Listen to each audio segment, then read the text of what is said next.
Hello, welcome to another episode of Bitfluencers, where we spotlight the brightest projects in the Bitcoin ecosystem.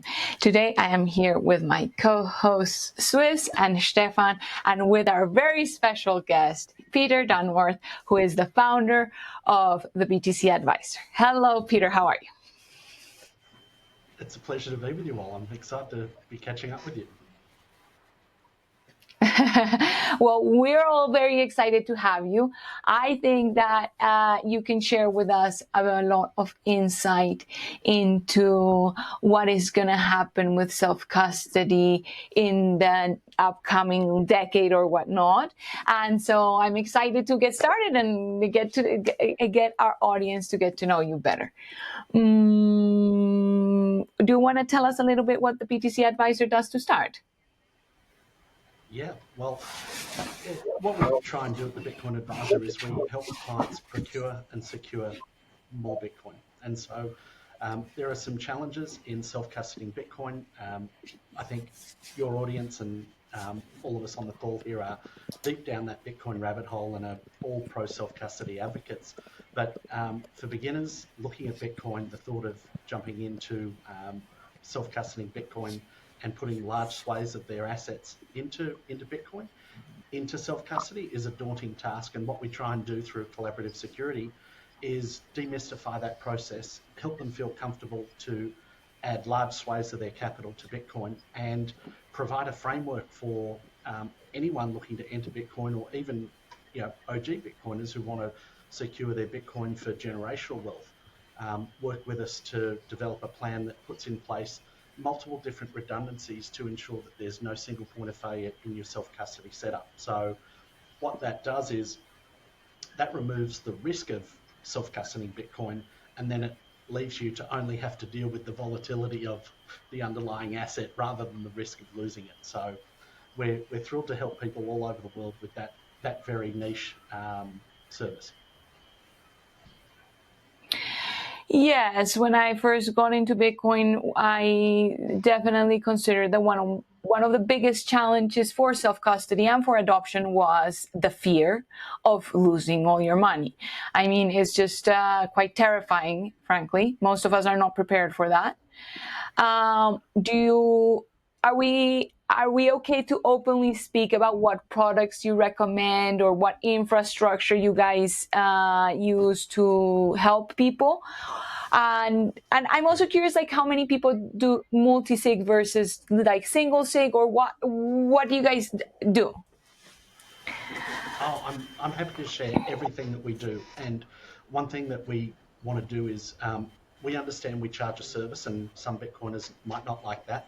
But one thing with the Bitcoin community and the Bitcoin Advisor, we want to be a great member of the Bitcoin community. So what we do is we make all of our IP available for free.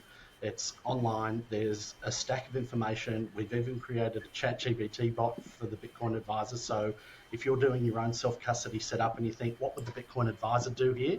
I don't want to call them, I want to do it myself.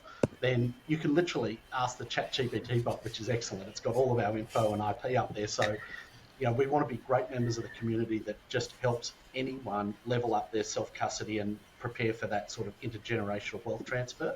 But when it comes to what we like and how we structure it, there's for collaborative security, there's basically a pro forma that most clients, if not all clients, would have. And that is, we want to be set up in a multi-sig custody arrangement whereby the client owns or controls all of the keys, but the client has one of the keys, the service provider or software provider holds a key, and we hold a default backup key in the event that something goes wrong. And by structuring that collaborative security in that fashion, we avoid every single point of failure in a self-custody setup. So what that means is that the client might fall over or die tomorrow, and because we prepare an estate plan protocol for that client that they leave with their last will and testament, their family's got access to it.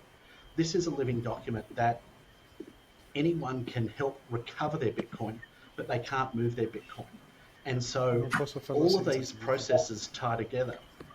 Yeah, all of these processes tie together to provide effectively no single point of failure self-custody setup that ensures that the next generation is going to receive the benefits of the hard work that the Bitcoin has done. And this is where, when you structure it, say a 2 or 3 multi-sig setup like that, you can have the software provider fall over and you can still recover the Bitcoin.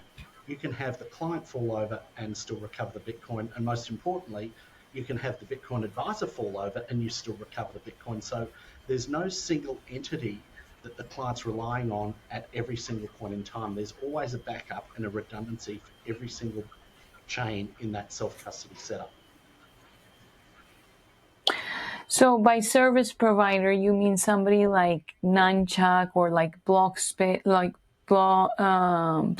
the ones that do like the Unchained. No, it's not Blockstream, it's Unchained that does the like, yeah. Yeah, so I see. Okay, so they have one key. Okay. Oh, you work with everybody. Okay. Yep, and we're So how do platform you? agnostic, and this is Okay. we try and be Sorry. Go platform ahead. agnostic.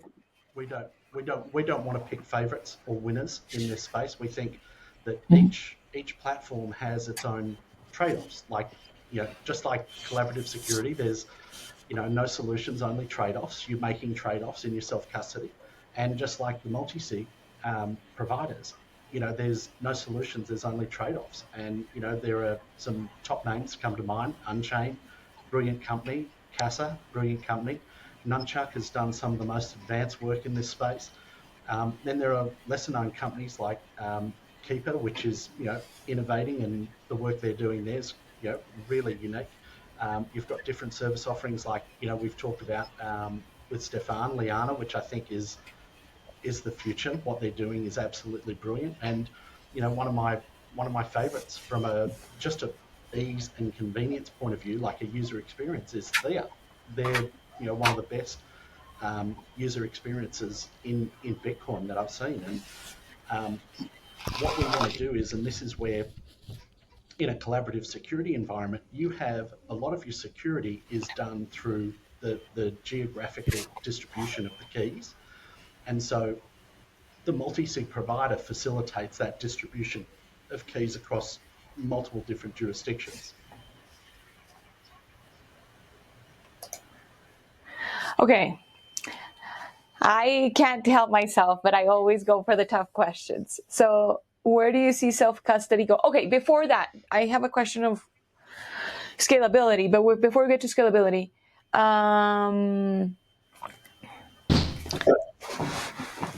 okay, so what do you think about UTXO management? Do you think it should be easier for people to have access to it? Do the tools that you use have UTXO management? How important do you think it is for people to learn about it? What do you think about it? Oh, that's a really topical question. And I'll say, in my line of work, when you talk about intergenerational wealth, there's much less focus on UTXO management, because typically they're large lump sum transactions, which is effectively a form of UTXO management anyway. When you're moving, when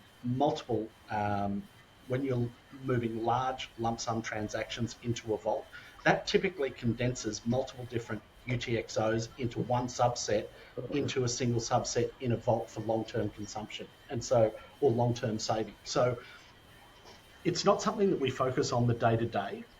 However, if clients are dollar cost averaging, say, on the hour or on the minute or on the day, and there are thousands of UTXOs built up over a period of time, then that needs to be addressed by the consolidation and the transfer to a vault. And the last thing that you want with this UTXO management is, to go through and really relentlessly pursue that savings on a daily basis, only to have the UTXOs so small that within, say, the next 5 or 10 years, they're so small that the fees are basically outweigh the benefit of holding the UTXO. So for me, and what we do here, we're talking about long-term generational wealth.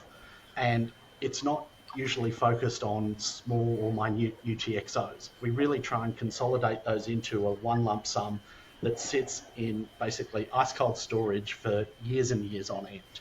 And the UTXO management's actually from our point of view, relatively simple, in that if we really want to consolidate that, we can do one lump sum payment from an exchange when they've had multiple transactions, and consolidate all those purchases into the vault. And then we can do one transaction where we consolidate what the contributions to the vault have been by just doing a transaction for the entire amount back to the next address in the vault. And so you actually then effectively double set into a single set UTXO. And so that's really as deep as the UTXO management goes that we do at the Bitcoin Advisor. It's very basic, because typically the UTXOs are very large that we're dealing with.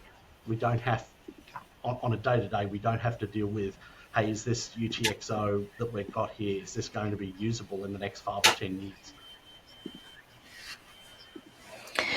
Yeah, exactly. Because my next question, which is surrounding scalability, has everything to do with that UTXO management and like how small you recommend to make a UTXO that you think is still worth owning 10 years from now. Isn't that weird? It's a weird question to ask yourself. Like, am I going to be able to own this UTXO in 10 years?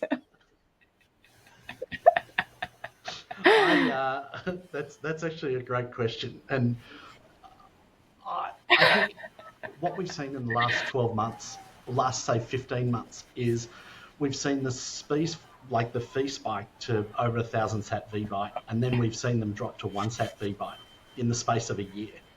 And I look at this and think 12 months ago, or just under 12 months ago, we were terrified that the fees were never going to come down and ordinals were going to basically ruin the network, and it's brushed it with spam. And in many respects, that ordinals has ruined a whole host of UTXOs and small UTXOs because of the bandwidth attached behind it.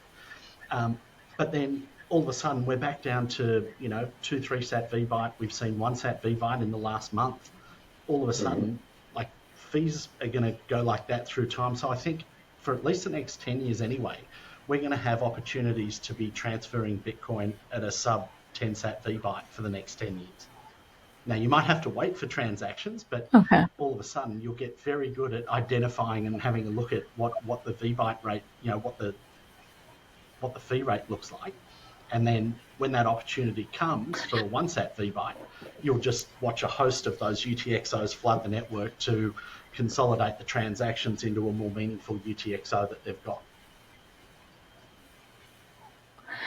So what do you think right now is like the minimum size if you want to wait 10 years to touch your money, or 5 years? You want it to be like $100 at least, or $1,000 at least? What is today $1,000? Which would be, I mean, if Bitcoin was at 100,000, we're talking about like 0.001, 0.0, yeah? Yeah, like 700,000 sats, 800,000 sats would be. Okay, 800,000 sats. Okay. So almost 1 million sats. Almost one. So yeah, per UTXO. Okay, but I'm full of complicated questions today. Or do you want to say something else on this subject? Because my other question was moving away a little bit. Yeah, I think what will happen is the integration of layer 2s will become much better than what they are now. And so we're going to have the integration of Lightning and Liquid networks on a much deeper scale. And having a larger UTXO set will allow you to move, rather than $1,000, you'll be moving $10,000 at a time onto that type of network to then trade that. And if you don't have the UTXOs to do that, they'll have a second layer integration that enables you to put $100 on that network and then use, sats on that layer. So I don't think you'll, and this is blasphemous what I'm about to say, but the scaling economics of Bitcoin limits it to 230 or 240 million transactions a year, and that is not enough for everyone in the world to have base layer transactions. So by the very default and limitations of maths, and I only say this in the context that we've fought a block war where we wanted small blocks, not big blocks. Bitcoin Cash lost, Bitcoin won over. We want small blocks because it maintains independence and sovereignty for the base layer UTXO holders. And what I believe will happen is layer 2 will get much better than where it is now. You'll be able to use cash directly to buy layer 2 sats rather than UTXOs on the base layer. And most people will use layer 2. But where we sit at the moment, there are serious scaling limitations to what the base layer transaction network can deliver us. And I don't mean to be fatalistic on this or negative, because I think Bitcoin offers hope and opportunity like we have never seen before. But the simple mathematic limitations of like layer 1 Bitcoin has some constraints that need to be either amended through increasing the block size and allowing more transactions, but I think that's very unlikely to happen because we've already had an internal war on that, and we're still arguing about it. But small blocks were adopted, and you're going to have the need for the layer 2 liquid, say liquid and lightning protocols, and both have got trade-offs. Liquid's far more programmable than lightning, but lightning's a much better self-custodial operation than the alternate. Yes.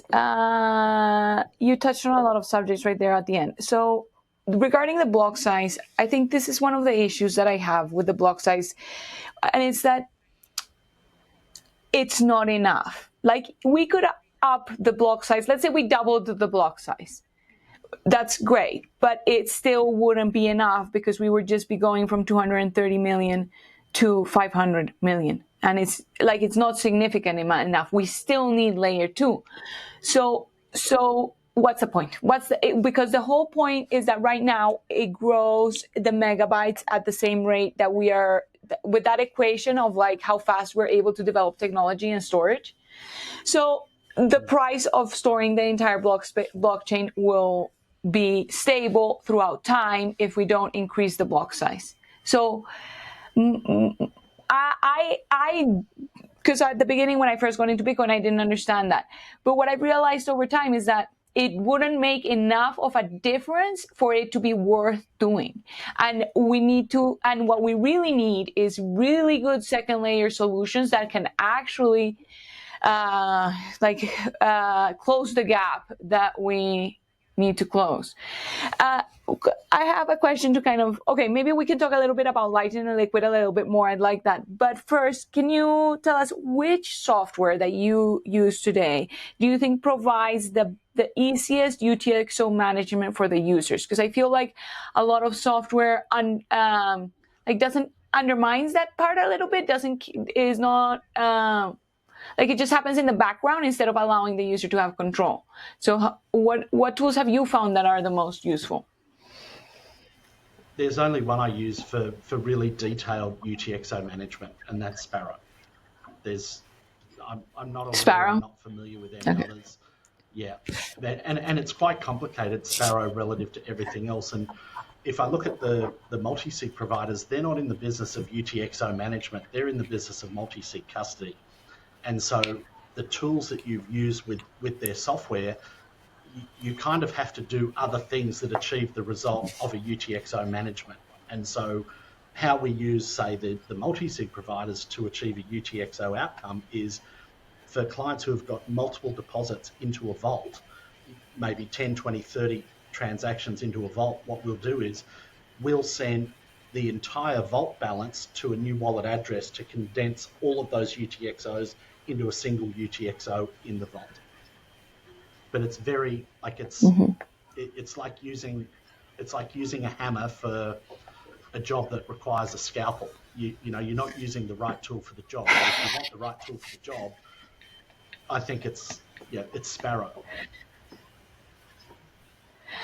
Yeah, and I think that they will become more mainstream. I mean, I think that goes to show how early we are, that people are not as aware how sensitive the situation really is. And as we're need oriented, and as the need arises, then people will be like, oh, okay, let's build tools for this. We actually do need to resolve it. so true. And I think the same goes for. Sorry, what? We are needs oriented. What was the last thing you said? A lot of people think we're. Oh, needs oriented. A lot of people think, yeah. A lot of people think we're wants oriented, but it's really needs. Nothing happens unless it's a need, not a want. And I think that's also kind of true about the multisig, because multisig in practice is actually quite simple. Like, you just need 3 public addresses, you merge them together, and then when you want to use it, you just merge those 3 signatures again, and you have access to your UTXO. But we haven't really built the infrastructure required to make that like simple. Like these you need like so much advising right now, like to be able, and it's good. I mean, for now, fortunately, there's people like you who are there to fill that role and help people get around, because right now, I mean, it's very complicated. But I think, like, let's say like 20 years from now, I think multisig will be very easy to do, and it will be more commonplace and setting it up will be like, there will be more vehicles to set it up than there are today. Yeah. May I say something here in between? Please, Swiss.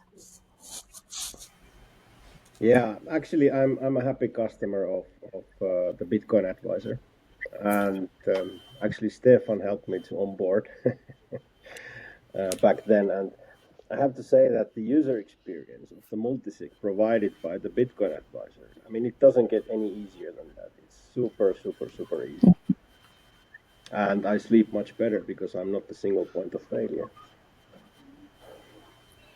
Yeah. It's already super easy. When we say, when we tell clients multi-sig through collaborative security is easier and simpler than a single sig, a lot of people don't believe us when we say that. But because you strip out all of the education required to securely manage a single key, it's a much easier process. It's a much safer process, we think, particularly for OG Bitcoiners, but particularly probably targeted for newer money coming to Bitcoin. Putting that in a framework where they can't lose their Bitcoin and they can't suffer from a phishing attack or a social engineering attack or getting scammed one way or the other. It's, we're biased, but we think it's a great starting point for every Bitcoiner at some point in time to level that up. And I can't tell you how happy I am to hear that you sleep easier knowing that it's in that structure, because that's how I feel, and that's the message we want to share. That's why we make all of our IP available for free. That, hey, if you don't want to work with us, that's okay too, but don't miss out on something collaborative security. That's a really great way of improving peace of mind and bettering outcomes for yourself. It is.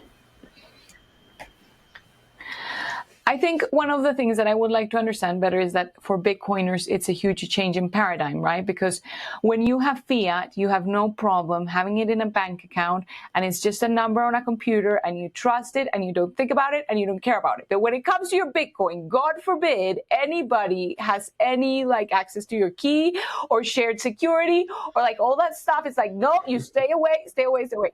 So like, how do you control like one of the parties becoming malicious? Yeah, my thoughts exactly. When before I decided. It's a great question, and there are, I guess, a number of ways that we mitigate that concern. And one of the ways is each platform has its own different set of security protocols that need to be administered or adhered to in order to have a co-signing transaction.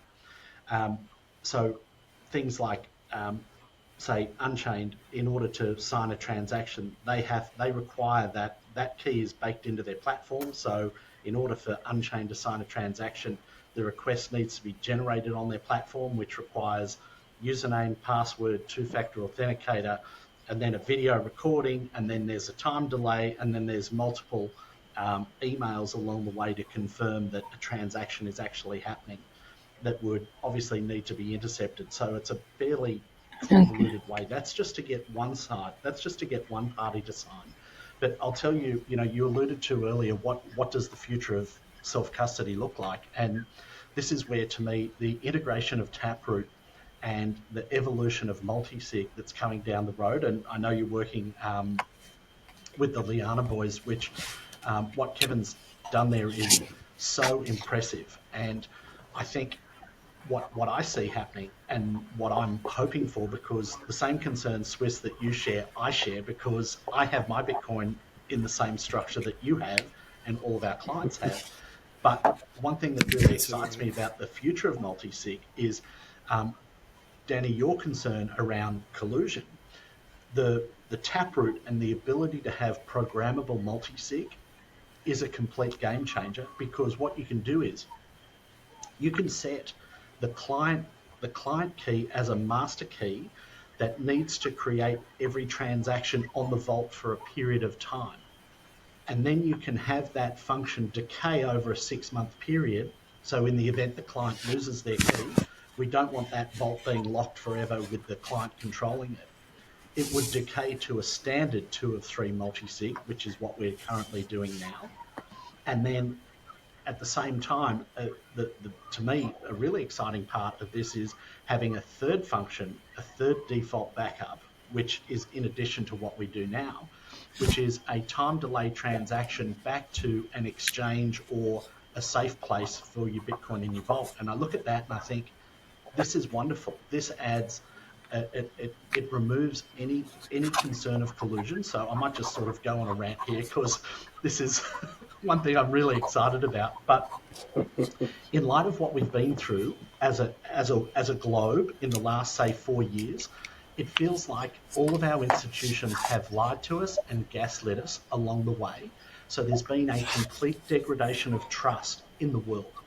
And to me, I can tell you, hey, we can't collude and the rest of it. But my benchmark for ensuring that there's no way of collusion is, I want cryptographically verifiable proof that you can't collude. And this is where, to me, that programmable multisig, I can't wait to see that get integrated across all of the multisig providers. When they figure out, oh, that's a game changer for us, because it means we can cryptographically prove that there's no collusion available. So that's what I want. And so behind the scenes, that's what, if anyone asks me, hey, what should we do? I'm like, that's what you should do. That's how we get, to me, that's how you scale self-custody adoption to the masses, where all of a sudden, everyone who's a Bitcoiner becomes a Bitcoin advisor to their community and can hold one of the 3 keys for their client or for their mates, for their friends, for their family, whoever that might be. And whether you use the Bitcoin advisor or not is irrelevant. You'll have, and this is what part of the reason why we give away all the resources for free is, if someone is, say, that linchpin in a community and wants to do what the Bitcoin advisor does safely for their family and friends, then, hey, use all of our resources, take them, figure out what we do so you can deliver that to your family and friends for free if you want to. Now, it comes with a great responsibility for that, but this is where that programmable multisig and the avoidance of any collusion whatsoever, because it's cryptographically provable that you can't collude, to me is the holy grail in collaborative security, because then it just removes that final concern around what about collusion, because now you can cryptographically prove that it's not possible. So that's coming down the road. That's probably going to be prime time, I think, in 2 to 4 years. That would be my expectation. Okay. Well, there's one thing that was unclear to me about what you said, because there's a push for CCTV and for OPCAT so that we could have programmable money. But one thing that I hadn't understood about Taproot, and that I'm understanding through what you're sharing with me, is that Taproot already allows you to have some basic programming. CCTV and OPCAT just have some more free scripting, like the scripting is more free than what we can do on Taproot. I don't know. I know you're not a technical person, and this is a super technical question. If you want us to skip it, we can skip it. But if you have an opinion on it, that'd be great.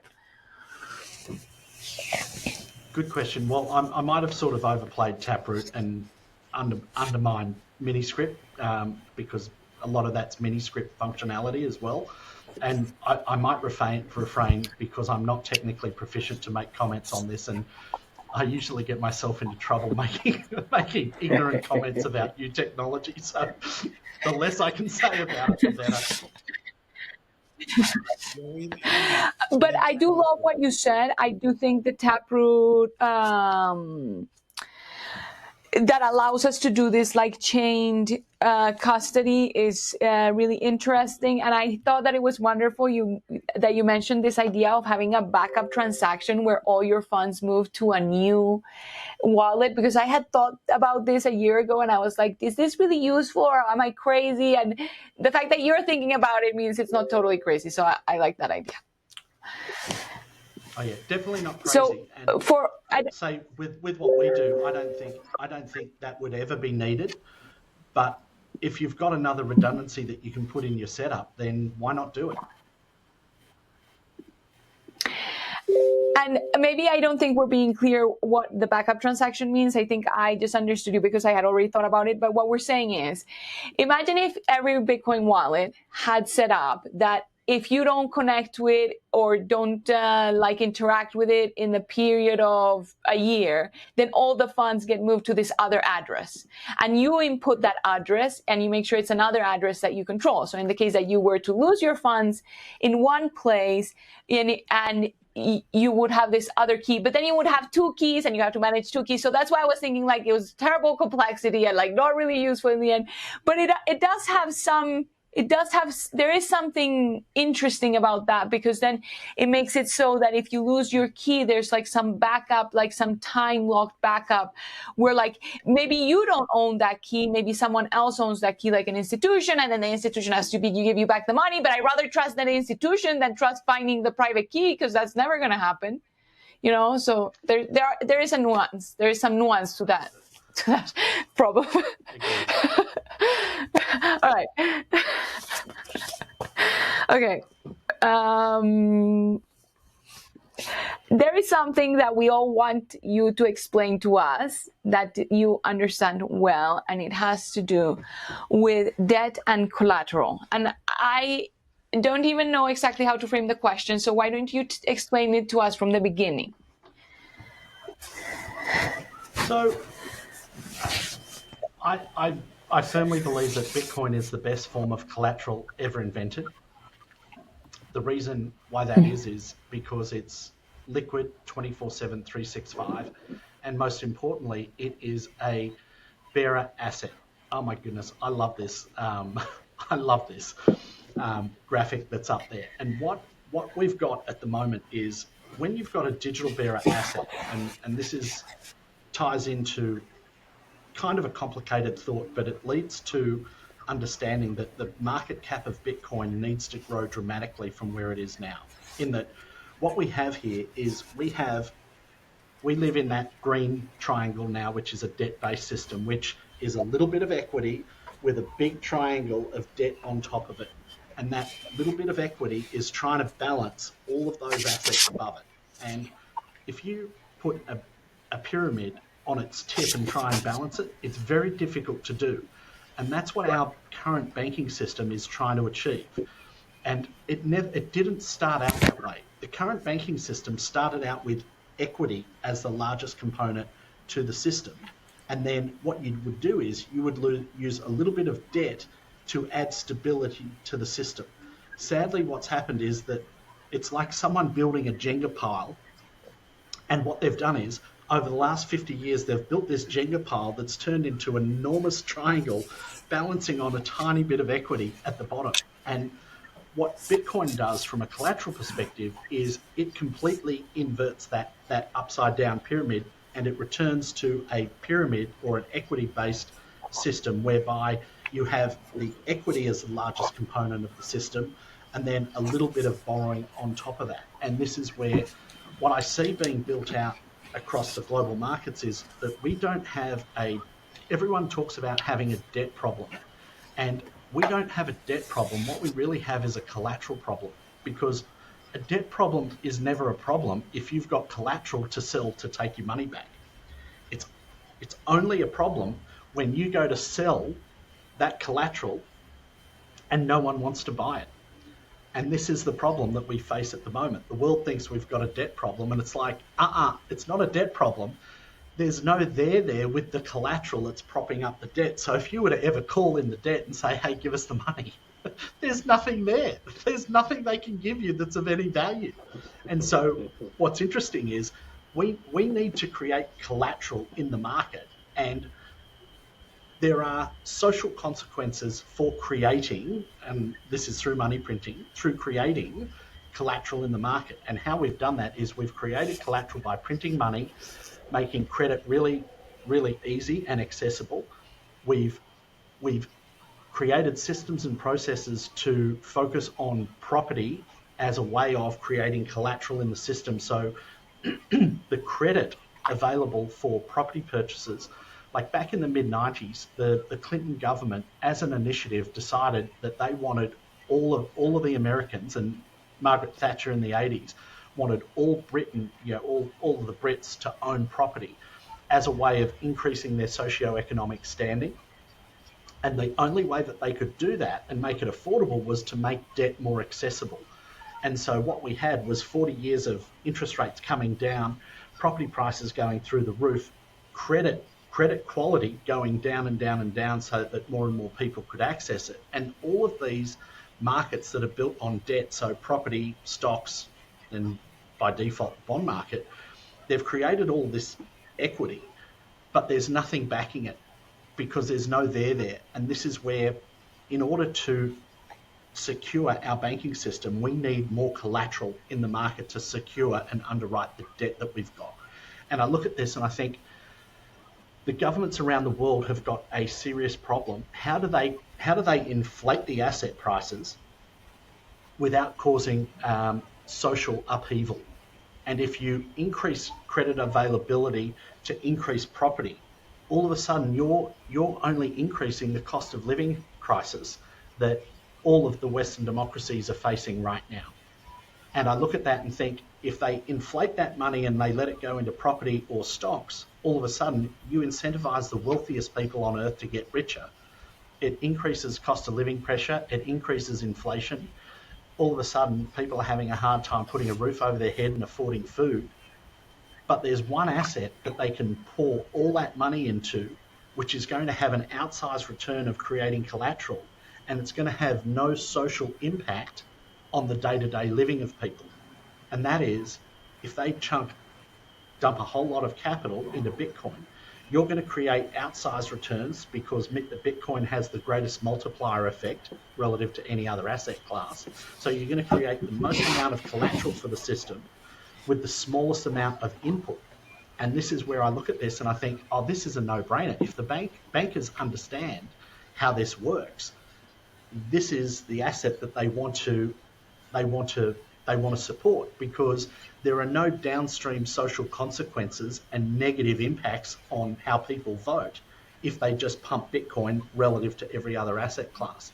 In fact, what you do by pumping Bitcoin versus the other asset classes is you would actually cause property deflation, which would make housing more affordable. It would reduce the inflation risk. And one thing that a lot of people don't really understand is that out of any investor class, the Bitcoiners are the most rabid when it comes to wanting to hold on to that asset. Whereas property trades quite often and a lot of people are fiat minded.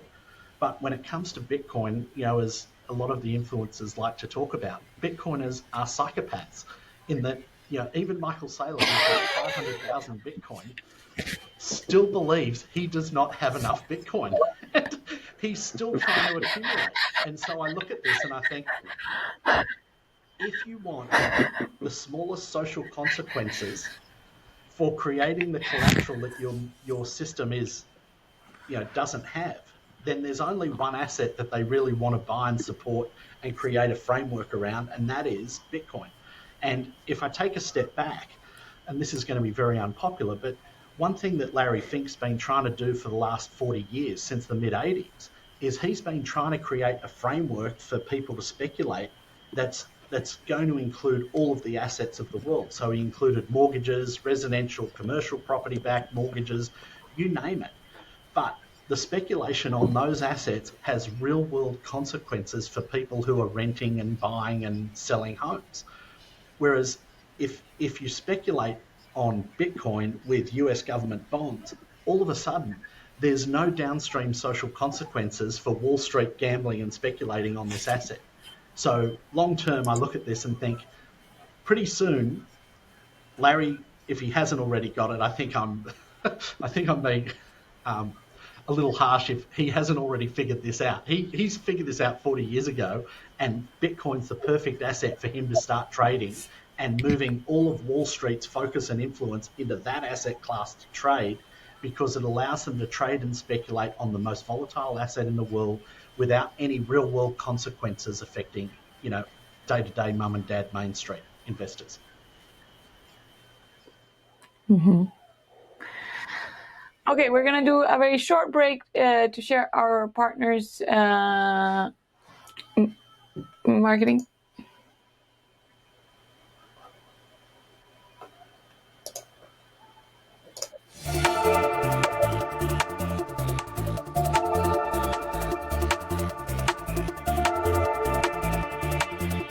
So use our code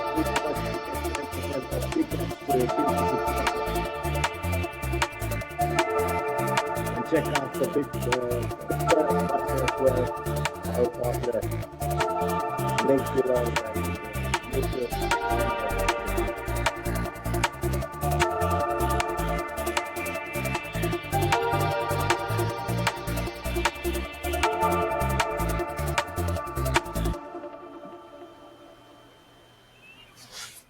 Suez, we couldn't really hear you there. Do you want to say again what you were saying to us? Yeah, I guess the music was blocking my script, but basically, so use our code Bitfluencers to get 10% off for BTC Prague tickets. The biggest, most influential Bitcoin event in Europe, happening in June, and of course the Bitcoin Advisor, our other partner. Happy to have Peter here tonight from the Bitcoin Advisor. So also visit our website 21bitfluencers.com to check out the link and start securing your Bitcoin. Going back to the ETFs, because I did have a question for you that was related to the ETFs. Like, are you into owning Mr. MicroStrategy stock or ETFs, or do you think that that's a distraction? Oh, good question.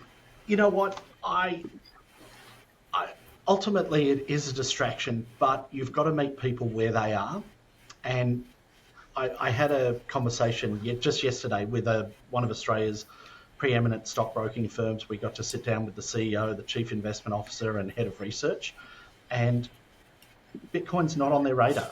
Like, it's kind of too hard at the moment, and they don't want to be talking about self-custody. I think if I'm looking at it clearly through that conversation, and they want, clients might want easy access and exposure to Bitcoin, but they might not want to do the work. And so this is where having a MicroStrategy, having convertible bonds, having MSTY, I look at this and think you need to meet people where they're at. So these options are ultimately a good thing long term for Bitcoin, because it just is another layer at the top of the funnel for Bitcoin adoption. And this is where what I think is really interesting, say on the MicroStrategy front, is here you have the best performing asset in Bitcoin, full stop, that's ever existed, right here. And I look at Bitcoin as the primitive, and then I look at MicroStrategy as the derivative, and I look at, say, the MSTY, which is the income fund, as the derivative of the derivative.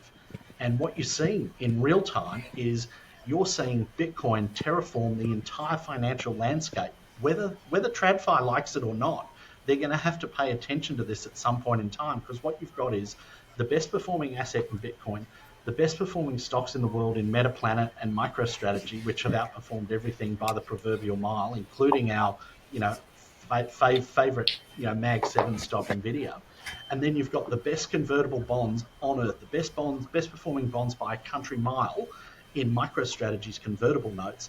And now you've got the best performing income fund in MSTY, which is a derivative of that. And all of this is effectively downstream from Bitcoin. And so what I find interesting is that us as Bitcoiners who understand the primitive in Bitcoin are at a distinct advantage because we understand the primitive. We don't dismiss the downstream derivatives, which is MicroStrategy. We look at that and we can instantly pick it up faster than traditional finance. Because we don't dismiss MicroStrategy as being based on a scam, we understand the underlying, the primitive in Bitcoin. We're like, oh, that's very unique. That's interesting. This has never been done in finance before. Good luck to Michael. I think he's one of our greatest advocates for Bitcoin, if not our best. And he's out there, single-handedly merging TradFi into Bitcoin with what he's doing. And I think power to him. And this is creating awareness for the traditional world on what Bitcoin is. And then that is going to be a forcing function at some point in time for TradFi and retail investors to look at it and say, they basically give up because they've exhausted all of their arguments and the results are on the score sheet. MicroStrategy, convertible notes, and MSTY, the best performing in their asset class by the proverbial mile. Maybe this thing isn't a scam, and this is really a Lindy effect type thing. Once they see this 4 or 5 years, they've got no leg to stand on as far as being a Ponzi scheme, and they will capitulate.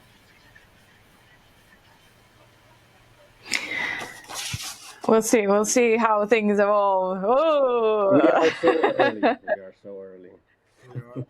Yeah. Okay, I have another question that might be a little bit ambiguous at this stage because things have not, really, we're not really at the need stage, but what do you think about post-quantum Bitcoin custody? Because we're here talking about having 10-year wallets, and in like 5 years, we're going to have to upgrade all of our wallets to quantum secure algorithms. So what do you think about all that?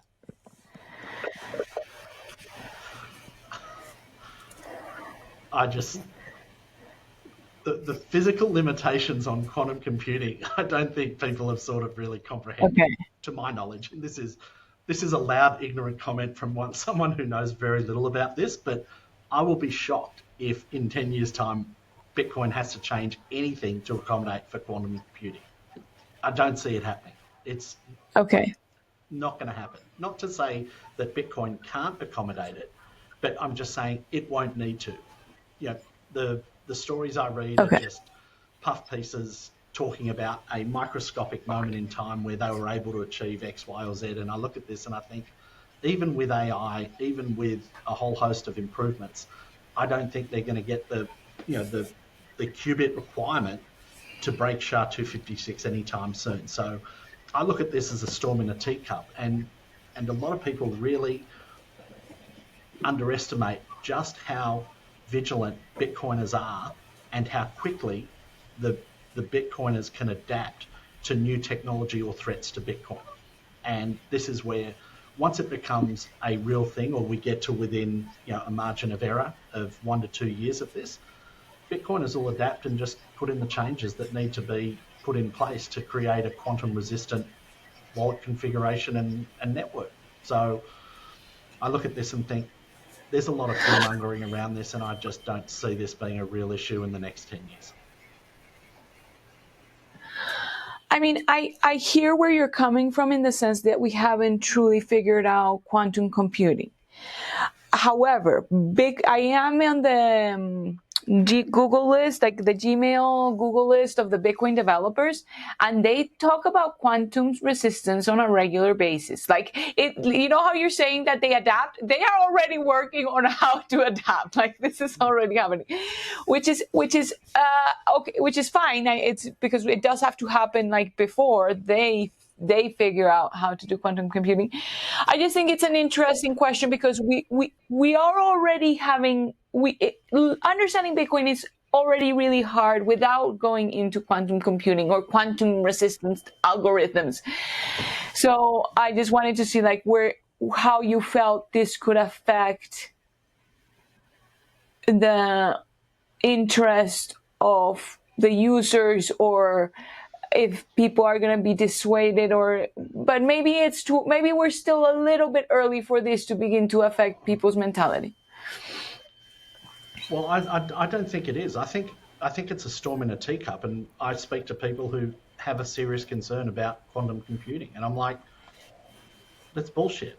Like, it's not affecting Bitcoin in any way, shape, or form today, and it's not going to affect Bitcoin in any way, shape, or form for at least 5 years.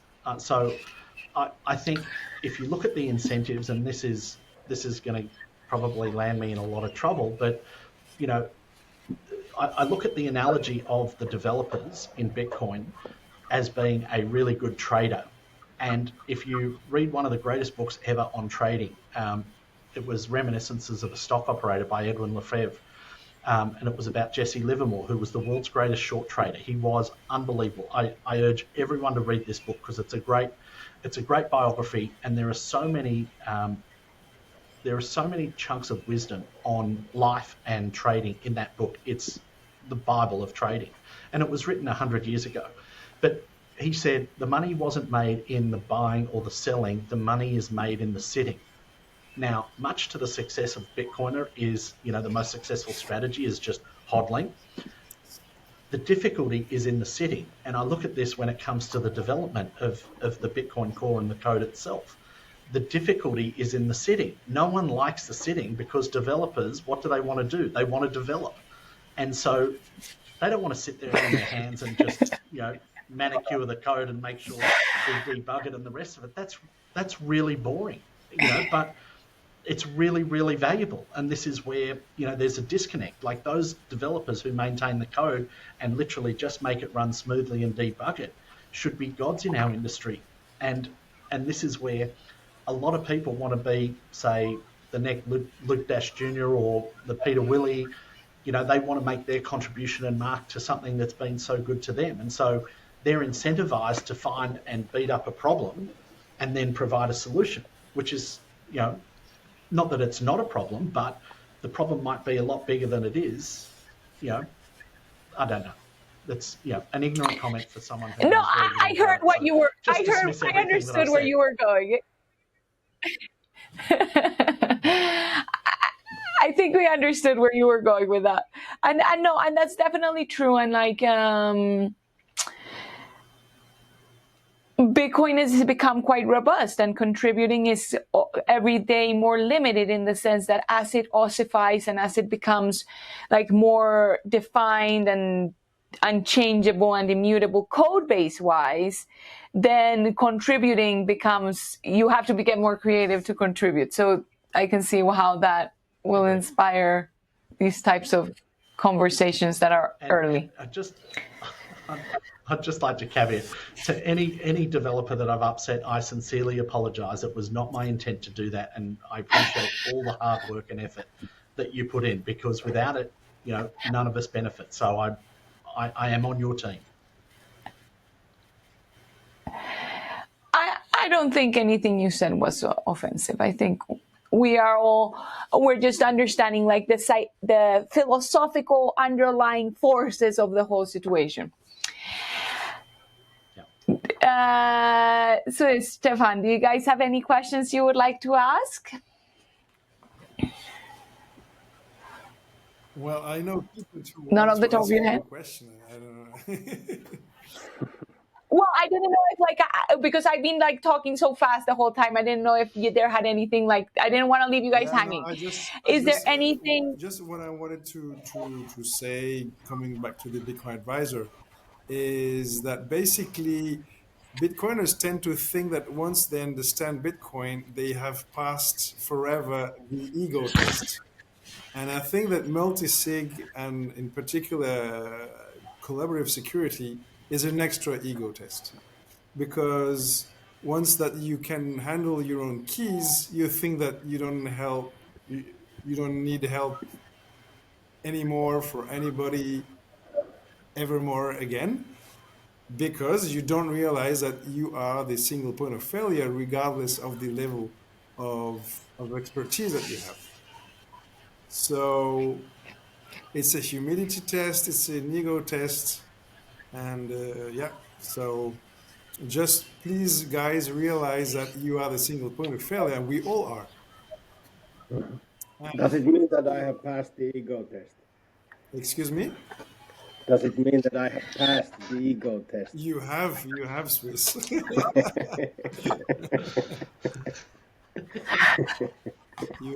have. And also talking about, okay, so that was about the single point of failure, where we tend to think about the technology part, where in reality the single point of failure is us, and the other thing is about the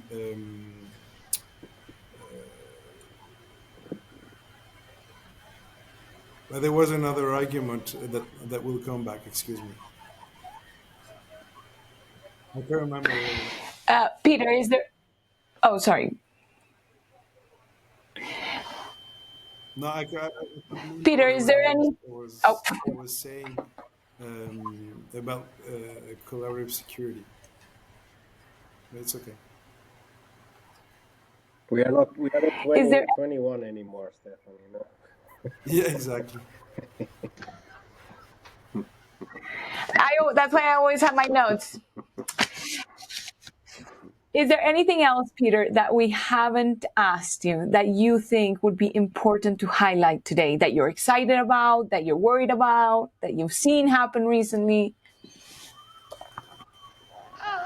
I think I've never been more optimistic than where we are right now. I think on a risk-adjusted basis, we've been advising clients to buy Bitcoin since below $1,000 and or below 700. And I can tell you now, on a risk-adjusted basis, at $82,000, now is the best time to be buying on a risk-adjusted basis, because we now have that left tail event of Bitcoin going to zero. I think has now been removed from the equation. We've got superpower support in the US government.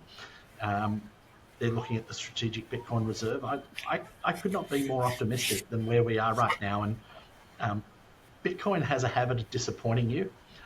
So I have PTSD of when these, God candles will appear and the rest of it. But everything's going in the right direction. So I think it's just a matter of being patient, getting as much of it as you can, and just biding your time. Make sure your Bitcoin's secure, and if there's anything that we in the team can do to help you do that, please do. Or alternatively, check out all the free resources that we give away, because the last thing I want is for someone to be in Bitcoin this early and through hubris or a lack of humility, muck up their self-custody when there are resources out there to help you improve that outcome. And I just want to see all the Bitcoiners who are here now make a huge success of it, because they're going to be disproportionately influential, ironically, in the next, say, 10, 20 years with the amount of wealth that they're going to be looking after. So do your best to protect it, look after it, and be good to each other. Yeah, and in the meantime, I remembered what I was saying about. So on one hand, you have the humility test, and on the other hand, you have when we talk about peace of mind. We realize once we sign up with a solution such as a Bitcoin advisor, what peace of mind means, meaning that when you handle your own key, you can't afford to forget about it completely, because you know where your key is, you know that you have to handle it, and so forth. Whereas with the Bitcoin advisor, you can literally, and I can feel it myself in my life, you can literally forget about it completely, because even if you lose your own key, we know that you can recover your coin seamlessly. Yeah, couldn't agree more. Exactly how I feel, and like I said, I sleep much better now with the Bitcoin advisor by my side. My man. Recently, I read this post about the 7 billion. How did you get to that number? And what is your timeline for that number? There's some haters out there. They're going to be really upset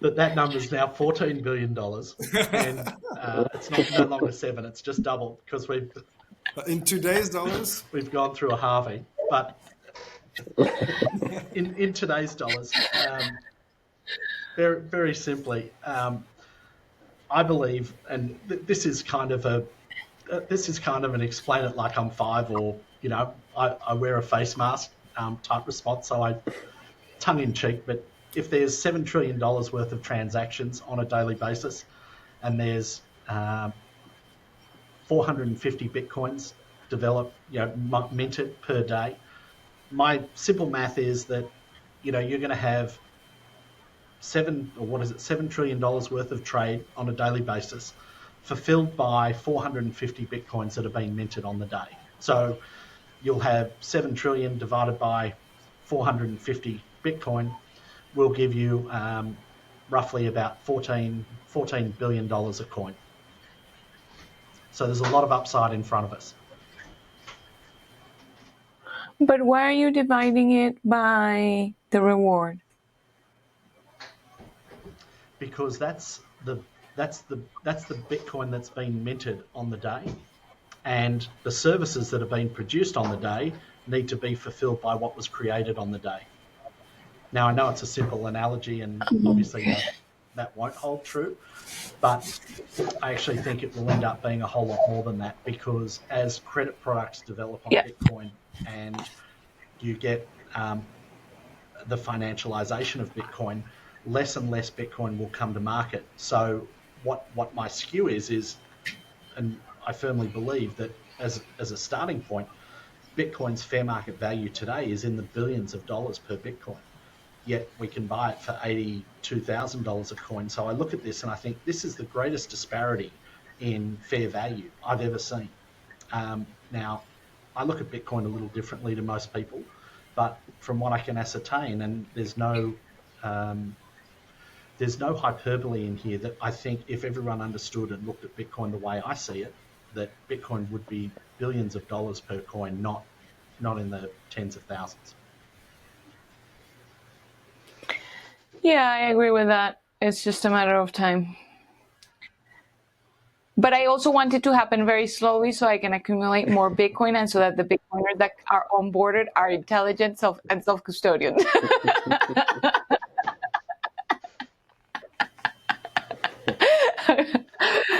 All righty. Well, it's been a pleasure having you, Peter. We will put the links for the discount code in the discussion so that you can go and get some advice. And you will also find the other discount codes for the other partners, like BTC Prague. And I really encourage everybody, if you don't want to pay for BTC Advisor, at least go look, because if they have all these open source resources, I am super curious. I think it's a super great mentality.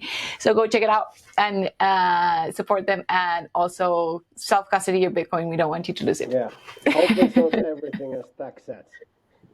Always. Thanks a lot, Peter. Thanks All so right, much, everybody. guys. Wonderful to be. Thank you. Thank you so much for coming. Don't forget to share, subscribe, comment, send it to your friends, and follow so that you can stay tuned for the next episode. Bye. Ciao.